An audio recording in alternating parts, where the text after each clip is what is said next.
हरे कृष्णा। शिला Prabhupada book reading में आप सभी का स्वागत है। आज हम पढ़ने जा रहे हैं श्रीमद् भगवद गीता यथारूप का 5वें अध्याय का पहला से 5वें श्लोक तक। 5वें अध्याय का नाम है कर्मयोग, कृष्ण भावना भावित कर्म। चलिए शुरू करते हैं। हरे कृष्णा कृष्ण कृष्ण हरे हरे। पहला श्लोक। अर्जुन उवाच संन्यासं कर्मणां कृष्ण पुनर्योगं च शंससि यच्छ्रेय एतयोरेकं तन्मे ब्रूहि सुनिश्चितम्।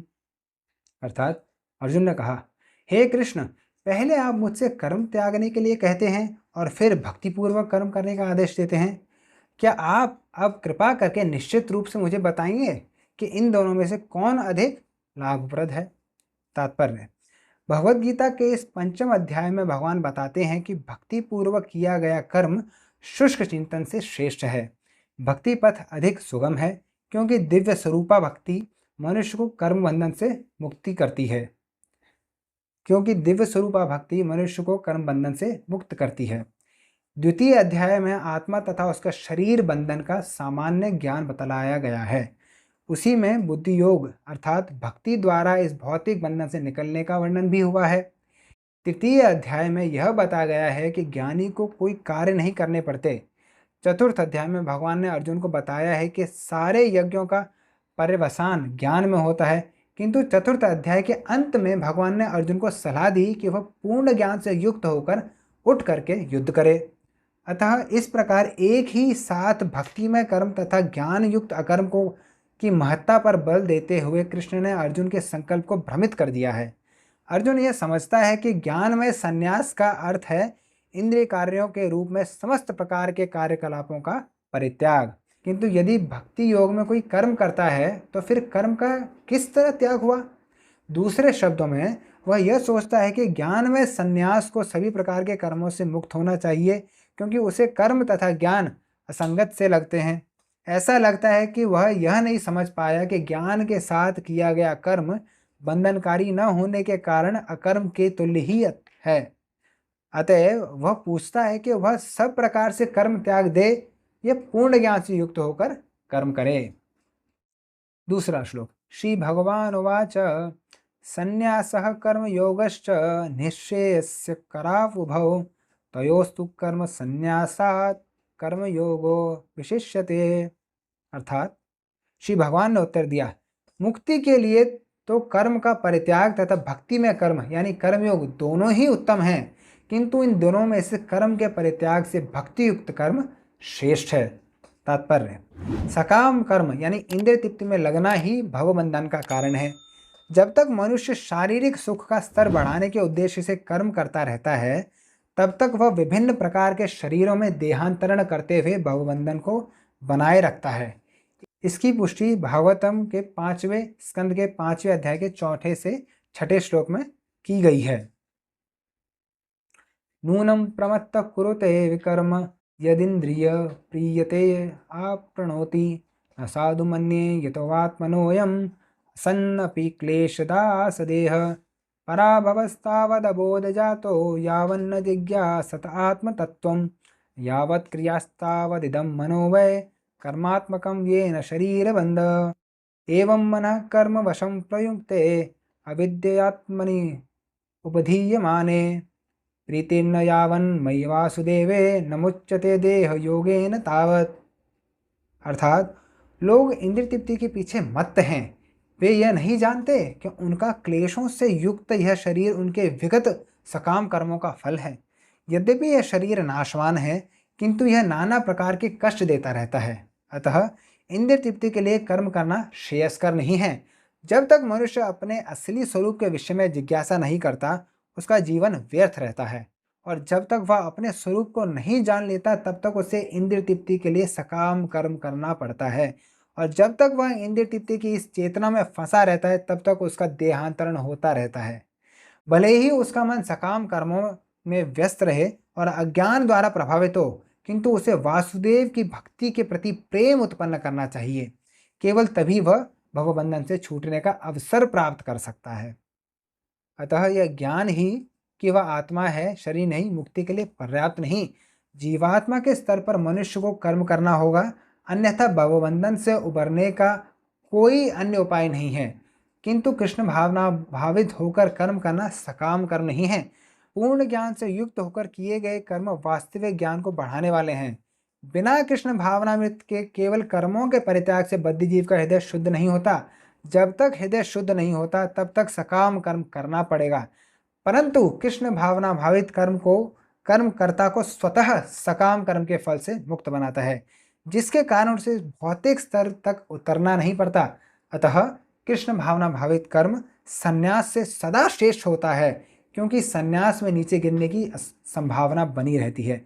कृष्ण भावनामृत से रहित संन्यास अपूर्ण है, जैसा कि श्रील रूप गोस्वामी ने भक्ति रसामृत सिंधु में पुष्टि की गई है। प्रापंचिकत्या बुद्धया हरि संबंधी वस्तुनः मुमुक्षुभिः परित्यागो वैराग्यम फल्गु कथ्यते। जब मुक्तिकामी व्यक्ति श्री भगवान से संबंधित वस्तुओं को भौतिक समझकर उनका परित्याग कर देते हैं तो उनका संन्यास अपूर्ण कहलाता है। संन्यास तभी पूर्ण माना जाता है जब यह ज्ञात हो कि संसार की प्रत्येक वस्तु भगवान की है और कोई किसी भी वस्तु का स्वामित्व ग्रहण नहीं कर सकता। वस्तुतः मनुष्य को यह समझने का प्रयत्न करना चाहिए कि उसका अपना कुछ भी नहीं है, तो फिर संन्यास का प्रश्न ही कहाँ उठता है। जो व्यक्ति यह समझता है कि सारी संपत्ति कृष्ण की है, वह नित्य सन्यासी है। प्रत्येक वस्तु कृष्ण का ही है, अतः उसका उपयोग कृष्ण के लिए किया जाना चाहिए। कृष्ण भावना भावित होकर इस प्रकार का पूर्ण ज्ञान करना मायावादी सन्यासी के कृत्रिम वैराग्य से कहीं उत्तम है। तीसरा श्लोक। ज्ञेयः स नित्य सन्यासी यो न द्वेष्टि न कांक्षति निर्द्वंदो हि महाबाहो सुखम बंधात प्रमुच्यते। अर्थात जो पुरुष न तो कर्म फलों से घृणा करता है और न कर्म फल की इच्छा करता है, वह नित्य सन्यासी जाना जाता है। हे महाबाहु अर्जुन, ऐसा मनुष्य समस्त द्वंद्वों से रहित होकर भवबंधन को प्राप्त कर पूर्णतया मुक्त हो जाता है। तात्पर्य। पूर्णतया कृष्ण भावना भावित पुरुष नित्य सन्यासी है, क्योंकि वह अपने कर्म फल से न तो घृणा करता है और न ही आकांक्षा करता है। ऐसा सन्यासी भगवान की दिव्य प्रेमा भक्ति के परायण होकर पूर्ण ज्ञानी होता है, क्योंकि वह कृष्ण के साथ अपनी स्वाभाविक स्थिति को जानता है। वह भली भांति जानता है कि कृष्ण पूर्ण अंशी हैं और वह स्वयं अंशमात्र हैं। ऐसा ज्ञान पूर्ण होता है क्योंकि वह गुणात्मक तथा सकारात्मक रूप से सही है। कृष्ण तादात्म्य की भावना भ्रांत है, क्योंकि अंश अंशी के तुल्य नहीं हो सकता। यह ज्ञान की एकता गुणों की है, न कि गुणों की मात्रा की। यही दिव्य ज्ञान है जिससे मनुष्य अपने आप में पूर्ण बनता है, जिसे न तो किसी वस्तु की आकांक्षा रहती है न किसी का शोक। उसके मन में किसी प्रकार का छल कपट नहीं रहता, क्योंकि वह तो अब कुछ भी करता है कृष्ण के लिए करता है। इस प्रकार छल कपट से रहित होकर वह इस भौतिक जगत से भी मुक्त हो जाता है। चौथा श्लोक।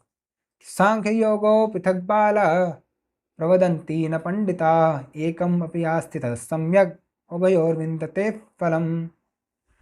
अर्थात अज्ञानी ही भक्ति यानी कर्मयोग को भौतिक जगत के विश्लेषणात्मक अध्ययन यानी सांख्य से भिन्न कहते हैं। जो वस्तुतः ज्ञानी हैं वे कहते हैं कि जो इनमें से किसी एक मार्ग का भली भांति अनुसरण करता है वो दोनों का फल प्राप्त कर लेता है। तात्पर्य। भौतिक जगत के विश्लेषणात्मक अध्ययन यानी सांख्य का उद्देश्य आत्मा को प्राप्त करना है। भौतिक जगत की आत्मा विष्णु या परमात्मा है। भगवान की भक्ति का अर्थ परमात्मा की सेवा है। एक विधि से वृक्ष की जड़ खोजी जाती है और दूसरी विधि से उससे को सींचा जाता है। सांख्य दर्शन का वास्तविक छात्र जगत के मूल अर्थात विष्णु को ढूंढता है और फिर पूर्ण ज्ञान समेत अपने को भगवान की सेवा में लगा देता है। अतः मूलतः इन दोनों में कोई भेद नहीं है, क्योंकि दोनों का उद्देश्य विष्णु की प्राप्ति है। जो लोग चरम उद्देश्य को नहीं जानते वे ही कहते हैं कि सांख्य और कर्मयोग एक नहीं है, किंतु जो विद्वान है वह जानता है कि दोनों विभिन्न विधियों का उद्देश्य एक है। पांचवा श्लोक। यत् सांख्य प्राप्यते स्थानम तद्योगैर अपि गम्यते एकम सांख्यम च योगम च यह पश्यति सपश्यति। अर्थात जो यह जानता है कि विश्लेषणात्मक अध्ययन यानी सांख्य द्वारा प्राप्त स्थान भक्ति द्वारा भी प्राप्त किया जा सकता है। और इस तरह जो सांख्य योग तथा भक्ति योग को एक समान देखता है, वही वस्तुओं को यथारूप में देखता है। तात्पर्य: दार्शनिक शोध यानी सांख्य का वास्तविक उद्देश्य जीवन के चरम लक्ष्य की खोज है। क्योंकि जीवन का चरम लक्ष्य आत्म साक्षात्कार है, अतः इन दोनों विधियों से प्राप्त होने वाले परिणामों में कोई अंतर नहीं है। सांख्य दार्शनिक शोध के द्वारा इस निष्कर्ष पर पहुंचा जाता है कि जीव भौतिक जगत का नहीं, अपितु पूर्ण परमात्मा का अंश है। फलतः जीवात्मा का भौतिक जगत से कोई सरोकार नहीं होता, उसके सारे कार्य परमेश्वर से संबंध होने चाहिए। जब वह कृष्ण भावनामृतवश कार्य करता है, तभी वह अपनी स्वाभाविक स्थिति में होता है। सांख्य विधि में मनुष्य को पदार्थ से विरक्त होना पड़ता है और भक्ति योग में उसे कृष्ण भावना भावित कर्म में आसक्त होना होता है। वस्तुतः दोनों ही विधियां एक ही हैं, यद्यपि ऊपर से एक विधि में विरक्ति दिखती है और दूसरे में आसक्ति। जो पदार्थ से विरक्ति है और कृष्ण में आसक्ति को एक ही तरह देखता है, वही वस्तुओं को यथारूप में देखता है। हरे कृष्णा। बहुत बहुत धन्यवाद आपका वीडियो को देखने के लिए। कृपया चैनल को सब्सक्राइब करें। आपको कोई प्रश्न हो तो कमेंट बॉक्स में डालें और वीडियो को लाइक और शेयर करें। हरे कृष्ण।